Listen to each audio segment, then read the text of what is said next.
ሆረ ኢየሱስ ሆረ ኢየሱስ እምገሊላ በዮሐንስ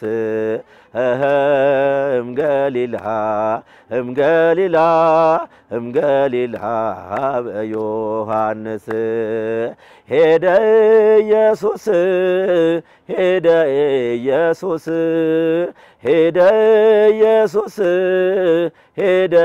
ኢየሱስ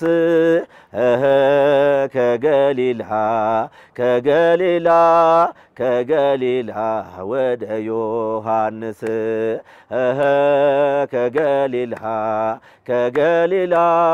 ከገሊላ ወደ ዮርዳኖስ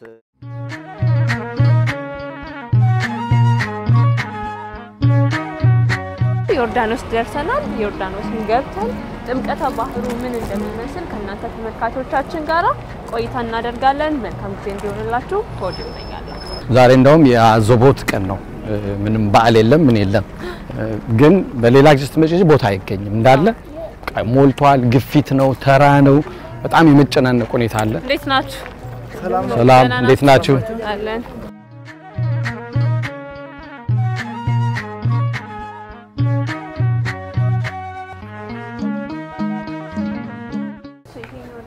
ይሄኛው እንግዲህ ያው ሁሉም ምእመናን በሚመጡበት ሰዓት በተለይ ወደ ባህሩ ጥምቀተ ባህሩ ገብተው ከመጠመቃቸው በፊት እዚህ የፈለጉት አልባሳት አለ እንግዲህ ለጥምቀቱ የሚያስፈልጋቸው አልባሳት እዚህ ይገዛሉ ከዛ ወደ ውስጥ ዛ የመጀመሪያ መጸዳጃ ቦታ አለ ሰውነትሽን ታጥበሽ ነው ወደ ውስጥ የምትገዩ እዛች እንደ ሻወር ነው ማለት ነው እዛ ተጸዳጃለሽ ውስጥ ይገቡና ጥምቀተ ባህሩን ስርዓት ያደርጋሉ ማለት ነው ይሄ አንዳንድ በቡድን ወይ በግሩፕ የሚመጡት እዚህ አስቀድመው ያው ስብከተ ወንጌልም የሚማሩበት ከመጠመቃቸው ከተጠመቁ በኋላ እንግዲህ አብዛኛው ጊዜ ወደዚህ ቦታ የሚመጡት በጾም ነው የሚመጣው በጾም መጣው ነው እንግዲህ ወደ ጥምቀቱን ባህር ካደረጉ በኋላ ከጾም በኋላ ነው እንግዲህ የሚገድፉት ማለት ይቻላል እዚህ ቦታ የሚጠቀሙበታል ማለት ነው ይሄ እንግዲህ እንደምታዩ አሁን በቅርብ ጊዜ ነው እንደዚህ በደንብ የታደሰው በጣም በጥሩ ሁኔታ ያኛው ገጽ ማለት ያደሰው ነው ያለው በተለይ ይሄ የደንና ዱር አራዊት የቅርስ ጥበቃ ቁጥጥር ኮሚቴ በእስራኤል በከፍተኛ ሁኔታ እንደዚህ አይነት ቦታዎች ታሪካዊ ቦታዎች ከፍተኛ የሆነ መዋሎ ያደርጋል ያ ማለት ምንድነው እንግዲህ ለቦታው መንከባከብ ጽዳት እንዲኖረው አንድም ትልቅም ገቢ ነው ይሄ እዚህ ቦታ ለመጠየቅ ለማየት ለመጎብኘት የሚመጡ ሁሉ የሚያገኙት ይሄ አንድም በእስራኤል ነው አንድም በዮርዳኖስ በኩል ነው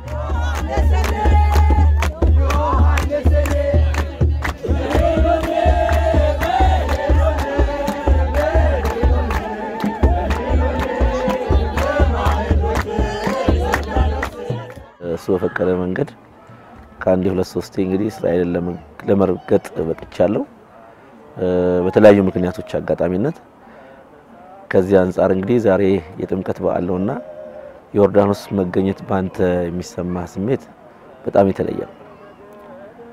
የተለየ ስሜት ነው ያለው የምትኖሪውን ቃል የምትኖሪውን ወንጌል በአካሉ ጋር ሄደሽ ስታይ ይባስ እምነትሽ እየጠነከረ ይባስ ያለሽ የእምነት ደረጃሽ ከፍ ይያለ የምትሄጂበት ቦታ ነው የምትጠመቂው ጥምቀት ደግሞ ምናገኘው ፈውስ አለና እዛ ቦታ ረግጬ ያገኘሁት ፈውስ በጣም ትልቅ ነውና በጣም ደስተኛ ነኝ ኃጢአተኞች ነን ከኃጢያ የንስሐ ጥምቀት ነው የሚጠመቁት ወደን ለንስሐ የሚያበቃ ጥምቀት ለመጠመቅ ነው የመጡት ኃጢአተኝነታቸው ነው ክርስቶስ ተራ ጠብቆ እዚያ ተገኘ ያ ፍጹም አምላክነትና ፍጹም ሰውነት ፍጹም ትትናን በቃ የሰው ልጅ ያለበት ቦታ ላይ ፈልጉ ሄደ ስለዚህ ፍቅርም የተገለጠበት ነው ብለን እናምናለን ማለት ነው ታጠገቤ ነበር ወታደር አለ ሲናገር ምንድነው ይህ ቦታ የሚመጣ ሰው እጅግ በጣም የተቀደሰ ሰው ነው ሰዎች መጣው ተጠምቀው ሲወጥ ሳያቸው እንደ ህፃን ልጅ እያለቀሱ እናያቸዋልና እኛ አንዳንዴ አይገባንም ምንድነውና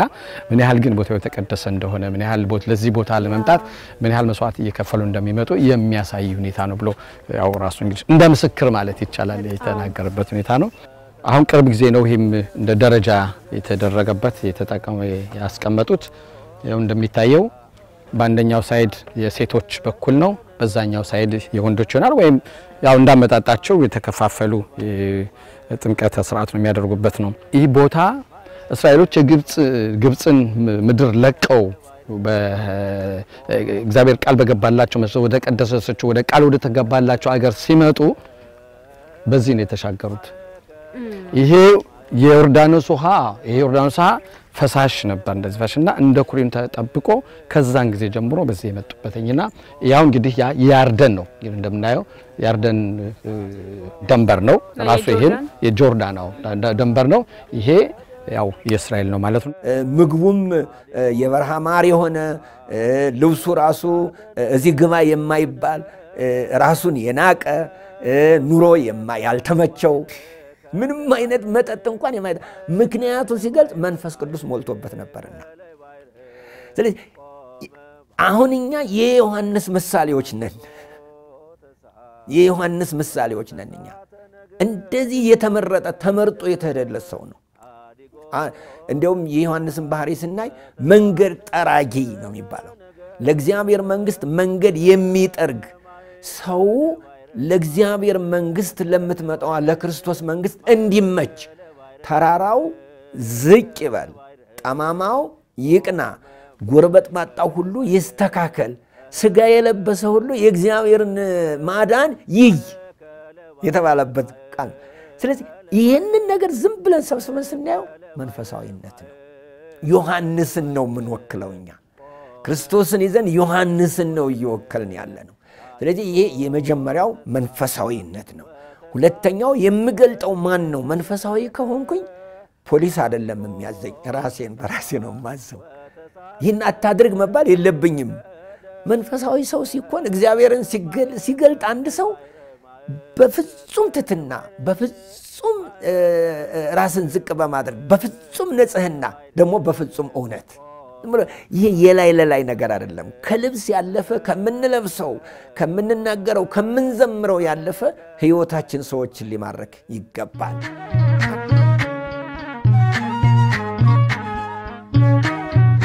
ጌታችን የኢየሱስ ክርስቶስን መጠመቅ ምክንያት ነው የምናደርገው። እሱ በዮርዳኖስ ወንዝ ቅዱስ ዮሐንስ በዚያ ዘመን የነበሩትን የንስሐ ጥምቀት በሚያጠምቅበት ጊዜ ጌታችን ኢየሱስ ክርስቶስም ከሰዎች መካከል ተገኝቶ እዚያ ተጠምቋል እና እንደሌሎቹ እሱ የንስሐ ጥምቀት አይደለም የተጠመቀው። የሱ ጥምቀት ለየት ያለ ትርጉም አለው። ዮሐንስ ለምንድነው እኔ ባንተ ተጠመቃለሁ እንጂ አንተ በእኔ እንዴት ተጠመቃለህ ብሎ ከለከለው የሚል ሐሳብ አለ በመጽሐፍ ቅዱስ ውስጥም እንደዚሁ ደግሞ በትርጓሜው እና ጌታ ሲመልስ አሁን እኔና አንተ ስርዓትን እንፈጽም፣ እውነትን እንፈጽም፣ እንግለጥ አለውና ዮሐንስ ሌሎቹን ሳጠምቅ በስምህ አጠምቃለሁ፣ አንተን ሳጠምቅ ግን ምን ልበል ብሎ ጠየቀው ይላል። የኛ ከሳቴ ብርሃን ወልዱ ለአብ ብርሃንን የምትገልጽ ራስህ ብርሃን ይሆንክ የእግዚአብሔር አብ ልጅ ተሳሃለኒ ይቅር በለይ ብለህ አጥምቀኝ አለው የሚል የቤተ ክርስቲያን ጽሑፋት መጻሕፍት አሉ። በተለይ ቅዱስ ያሬድ ነው ይሄን የተናገረውና ዋና ምክንያቱ የክርስቶስ መጠመቅን መግለጽ ነው። ዋና ምክንያቱ የክርስቶስን በዮርዳኖስ ወንዝ ሄዶ መጠመቁን የሚገልጽ ይመጡ እኔ መንገድ ጠራጊ እንጂ ይመጣል ብላችሁ የምትጠብቁት ሰው አይደለሁም። ስለዚህ ለሱ ጥሪያውን አዘጋጁ፣ ኮረብታው ዝቅ ይበል፣ ሸለቆው ይስተካከል፣ መንገዳችሁን አቁኑ፣ መንገዱን ጥረጉ፣ ከኔ በኋላ የሚመጣው ጫማውን እንኳን መሸከም የሚቻለኝ አይደለምና ንስሐ ግቡ እያለ ሲያስተምር በርካታ ሰዎች መጡና እኛስ ምን ማድረግ አለብን አሉት። ይመጣል ተብሎ የተነገረልህ አንተ ነው ወይ አሉት። እኔ አይደለሁም፣ ለሱ ግን መንገድ ጠራጊው ነኝ። የጫማውን ጠፍር መፍታት አልችልም፣ ጫማውን መሸከም አይገባኝም። እኔ ላንስ እሱ ግን ሊበረታ እሱ ሊልቅ ኃያል ሆኖ ሊመጣ እኔ መንገድ ጠራጊ ሆኜ መጥቻለሁ ብሎ ባስተማረ ጊዜ በርካታ ሰዎች ቤተ አይሁድ በዚህ በኢየሩሳሌምና በዙሪያው ያሉ ሁሉ ተከትለውት ነበር። አዲጎ ተሳ ወተሳተ ነገደ ነገደ አዲጎ ተሳ ወተሳተ ነገደ ነገደ ማእከለ ባሕር ማእከለ ባሕር ማእከለ ባሕር ማእከለ ባሕር ቆመ ማእከለ ባሕር በጣም ልቤን የሳበውና ውስጤ በጣም እስካሁን ድረስ አይምሮዬ ላይ ያለው ዮርዳኖስ የሚፈልቅበት ውሃ ምንጩ ነው እና ምንጩ የሆነ ቂሳሪያ የምትባል እንትን አለች። ከዚያ ላይ የሚፈልቅበት ምንጭ አይቼዋለሁ። ዮርዳኖስ የሚወጣበትን እና ውሃው ኩልል ሲል እንደ ጠበል ነው። በቃ ተፈጥሯዊ ጸበል ነው እና ያ ዮርዳኖስ የሚባለው ዮርና ዳኖስ በሚል ተራራ መካከል የሚወርድ ትልቅ ውሃ ነው እና ልክ እንደ አባይ ማለት ነው እና ከዚያም መተው ነው ውሃዎች ተሰብስበው አንድ ላይ ክርስቶስ ተጠመቀበት ቦታ ላይ የሚደርሱት እዚያ ላይ ነው እና መንፈሳዊ እንትኑ አቀማመጡ በጣም የሚገርም ባህር ነው እና የሚወጣው ከገሊላ ባህር ነው የሚወጣ ልክ የኛ ከጣና ባህር እንደሚወጣው ማለት ነው። በዚያ በኩል ነው የሚወጣው።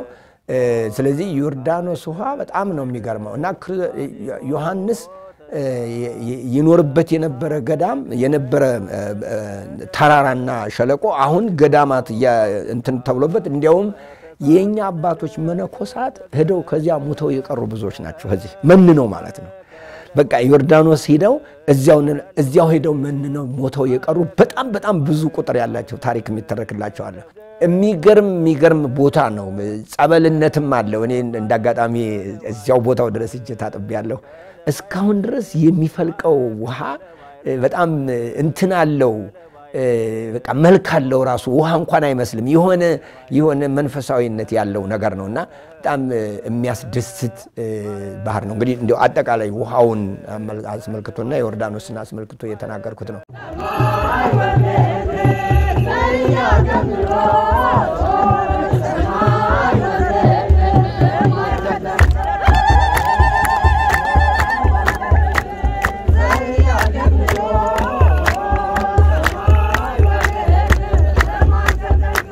የሰውን ለመርዳት መውረድ ያስፈልጋል።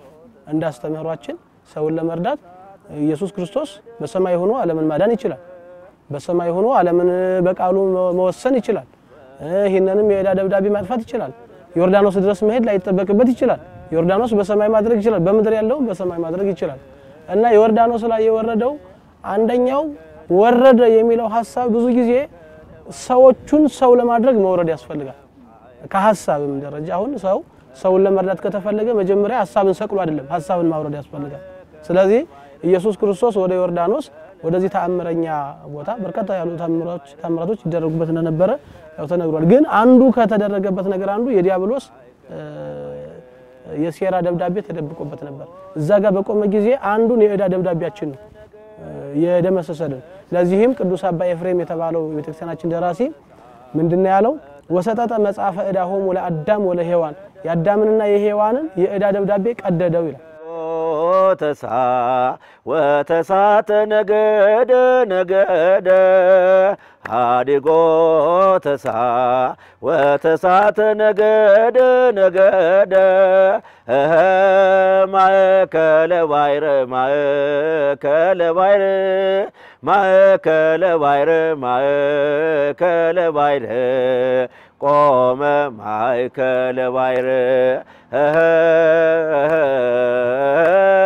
ማእከለ ባሕር ማእከለ ባሕር ማእከለ ባሕር ማእከለ ባሕር ቆመ ማእከለ ባሕር በእመቤታችን ብስራት ጊዜ ተገልጿል። የምትወልጂው የእግዚአብሔር ልጅ ነው፣ መንፈስ ቅዱስ ይጸልልሻል፣ የልዑል ኃይል ይጋርድሻል፣ መንፈስ ቅዱስም ይጋርድሻል፣ የልዑል ኃይል ይጸልልሻል ብሎ በመናገሩ መሰረት ያን ጊዜ ሥላሴም ተገልጿል። የሥላሴ ስም በስም ተገልጧል ያን ጊዜ። አሁን ግን በአካል መንፈስ ቅዱስ እግዚአብሔር ወልድ ሰው ሆኖ በፍጹም ሰውነት ወይም ደግሞ ቃል በፍጹም ሰውነት እዚያ ሲገኝ መንፈስ ቅዱስም ደግሞ በርግብ አምሳል እዚያ ሲገኝ እግዚአብሔር አብ ደግሞ በሰማይ ሆኖ ሲናገር የሚስጥረ ሥላሴ ተገልጿል። ሁለተኛው የምወልደው ልጅ ይህ ነው የምወልደው ልጅ ይህ ነው ብሎ እግዚአብሔር አብ የማን ከየት እንደመጣ እግዚአብሔር ወልድን በትክክል የገለጸበት ቦታ ነው እና መንፈሳዊነቱ እጅግ በጣም የጠለቀ ነው። እዚህ ጋር እንደው ጨመር አድርገን እናስብ ካልንና በደንብ መግለጥ ካስፈለገን በእውነትም ትሕትና የተገለጸበት ነው። በእውነትም ፍቅር የተገለጸበት ነው። በእውነትም ሰውነት የተገለጸበት ነው። እንግዲህ ወረደ ሲባል አንደኛ በፈቃዱ ነው የወረደው፣ ከሰማያት ወርዷል ነው የሚለው። አሁን በዚህ በጥምቀት ጊዜ ከምንሰማቸው ነገሮች በዋናነት ከሰማያት ወረደ የሚል ነገር አለ። አሁን መውረዱን አይደለም ደሞም መጠመቅ ካለበት ራሱ በራሱ ማጥመቅ ይችላል። ይሄን አይደለም የመረጠው ዋናው መሰረታዊ ነገር ምንድነው? በፍጡር ልጅ መጠመቅ ነው።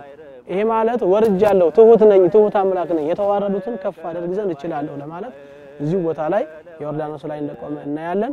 በዚሁም እርሱ በመውረዱ ብዙ ሰዎች ከፍ ብለዋል። እርሱ ዝቅ በማለቱ እኛ ከፍ ብለናል። ትልቁ መሰረታዊ ነገር እግዚአብሔር ነው። ስሙትን በሌላ መንገድ እኔን ስሙኝ ነው ይያላል እግዚአብሔር። ምንድነው ቃሉን ስሙልኝ፣ ቃሉን በሱ በኩል ልኬያለሁ፣ ቃሌ ነው የኔም ቃሌ ነው እኮ ይያላል። እሱ የሚለው ቃል የኔም ቃሌ ነው። ኢየሱስ ክርስቶስ በምስጢረ ሥላሴ አስተምሮ ውስጥ ቃል ተብሎ ይጠራል። መንፈስ ቅዱስ እስትንፋስ ተብሎ ይጠራል። እግዚአብሔር ወልድ እግዚአብሔር አብ ደግሞ ልብ ተብሎ ይጠራል እና ከሶስቱ አካል አንዱ ስለመጣ ይሄን ቃል እሱን ስሙት እያለ የመሰከረበት ሁኔታ ነው ያለው። መጥምቁ ዮሐንስ ኢየሱስ ክርስቶስን ባጠመቀበት ጊዜ መንፈስ ቅዱስ ከላይ መልእክት ያስተላለፈበት ስፍራ ይሄ ነው። በጣም ድንቅ ስፍራ ነው። በተለይ ደግሞ በክርስትና ሃይማኖት ተከታዮች ዘንድ ያለውን ቦታ በጣም ከፍተኛ ነው። በጣም ነው ደስ የሚለው እዚህ መምጣት መቻል። እጅግ በጣም ደስ የሚል ነው። እጅግ በጣም ታሪካዊ ነው። ይሄ በሀገረ እስራኤል የሚኖሩ የክርስትና ሃይማኖት ተከታዮች በየዓመቱ እንግዲህ ጥቅምት 11 ቀን የጥምቀት በዓል ይከበራል። እዚህ ነው እንግዲህ ምእመናን መጣው አባቶችም አሉ ባንድ ላይ መጣው የጥምቀትን በዓል እዚህ ነው የሚያከብሩት እና እነሱ እዚህ መጣው እንግዲህ ያንተ እየተጠመቁ ሲያከብሩ ምን ያህል ስሜት እንደሚነካ ስሜቱ በጣም ለማስረዳት ሁሉ የሚከብድ ነው። አሉ ብዙ ሰዎች አሁን አብዛኛውን ጊዜ መጣለው እዚህ ከብዙ ሰዎች ጋር መጣለን ሲያለቅሱ ሰውነታቸው ሲንቀጠቀጥ ያለሽ የሆነ ስሜታው ሲረባበሽ ታያለሽ። አንዳንዶቹ ጭራሽ ከዚህ አንወጣም የሚሉ ምን ታያለሽና ብዙ አይነት ነገሮችን እያንዳንዱ ሰው እዚህ የሚመጣው ሁሉ የራሱ የሆነ ተአምር ያያየበት የሚሄድ ቦታ ነው ይሄ